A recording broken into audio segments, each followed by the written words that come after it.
O traumatismo crânioencefálico, ele não é uma doença. Ele é uma síndrome composta por várias doenças diferentes que vão se originar de mecanismos de trauma diferentes, mecanismos de impacto ou de aceleração ou desaceleração da cabeça diferentes. Ou seja, depende muito da física associada ao trauma, da biomecânica associada ao trauma. Então não há uma doença em que eu possa chamar de traumatismo crânioencefálico, como há, por exemplo, na doença de Alzheimer. A doença de Alzheimer ela é uma doença. Ela pode ser ter uma evolução um pouco mais rápida, ter uma evolução um pouco mais lenta, mas ela é uma doença, uma única doença. A doença de Parkinson é uma única doença. A esclerose lateral amiotrófica é a mesma coisa.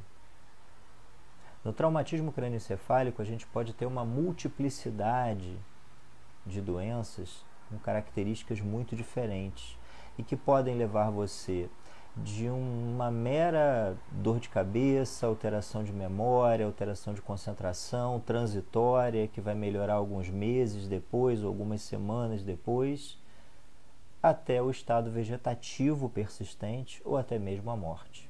Entende? Entende o leque de manifestações clínicas que essa síndrome chamada traumatismo crânioencefálico pode lhe causar? Então, se você tem um traumatismo crânioencefálico, uma característica comum a todos os tipos de trauma crânioencefálico é que eles são causados por agentes externos. Não foi uma coisa interna que gerou a lesão, como a ruptura de um aneurisma cerebral, por exemplo. O aneurisma rompeu, não foi por uma causa externa, foi por alguma coisa interna ali, o aumento da pressão arterial, ou chegou um momento em que a parede do aneurisma ficou fina demais ali para a relação entre a sua pressão arterial e a pressão intracraniana, e aí acabou rompendo, enfim, causas internas. No traumatismo craniano ou traumatismo crânioencefálico, as causas são sempre externas. Ou você caiu, bateu com a cabeça, ou você foi vítima de uma agressão com um agente externo, seja um soco ou um outro instrumento, uma garrafa, um martelo, um pedaço de pau, o que quer que seja, ou um projetil de arma de fogo, que é uma lesão que tem alta letalidade, ou seja, sempre uma causa externa. E quando acontece esse trauma, basicamente, todos os envoltórios, até chegar ao encéfalo, eles são acometidos. Primeiro a pele, depois o tecido subcutâneo, depois a galha aponeurótica, que é a aponeurose do músculo epicrâneo, que é esse músculo que faz você levantar as sobrancelhas, assim, né? Existe uma face intermediária, que é a galha aponeurótica, que serve também como proteção.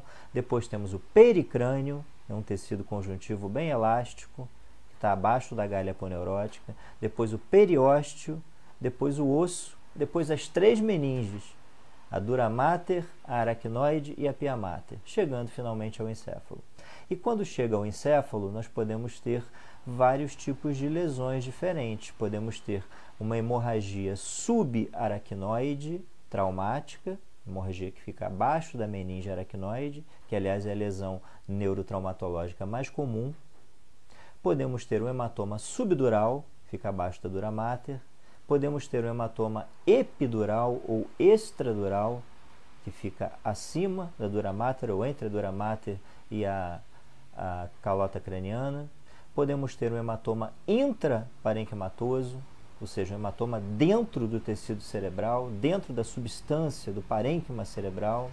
Podemos ter uma hemorragia intraventricular e podemos ter uma lesão axonal difusa, que é uma lesão que ocorre independente do trauma, né? Simplesmente pela desaceleração angular da cabeça, né? Não precisa nem ter trauma para você ter lesão axonal difusa. Basta que você tenha uma desaceleração ou uma aceleração súbita da cabeça. Em geral, desaceleração, né? Como, por exemplo, quando o motoqueiro vem em alta velocidade e bate com a cabeça no poste, né? Vinha a 200 por hora, né? 105, 150, 140, sei lá, e bateu a cabeça no poste e diminuiu de 150 para 0 em milissegundos, né? E aí isso é altamente favorável a gerar lesão axonal difusa, né? Que é uma lesão bastante grave, pode gerar estado vegetativo persistente em vários pacientes. E claro, falando em motoqueiro, eu esqueci, a única lesão que na verdade o capacete protege realmente é o afundamento de crânio.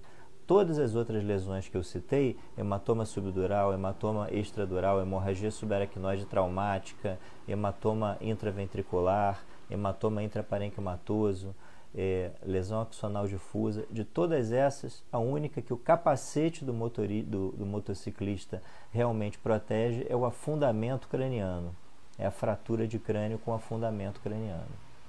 Então, basicamente é isso. Traumatismo craniano é isso, é a dissipação da energia cinética pelos tecidos encefálicos.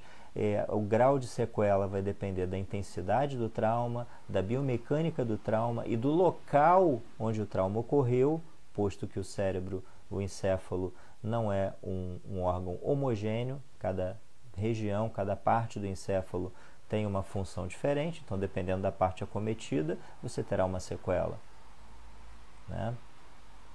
Então, esse é o recado. Espero que vocês tenham apreciado o vídeo e até o próximo.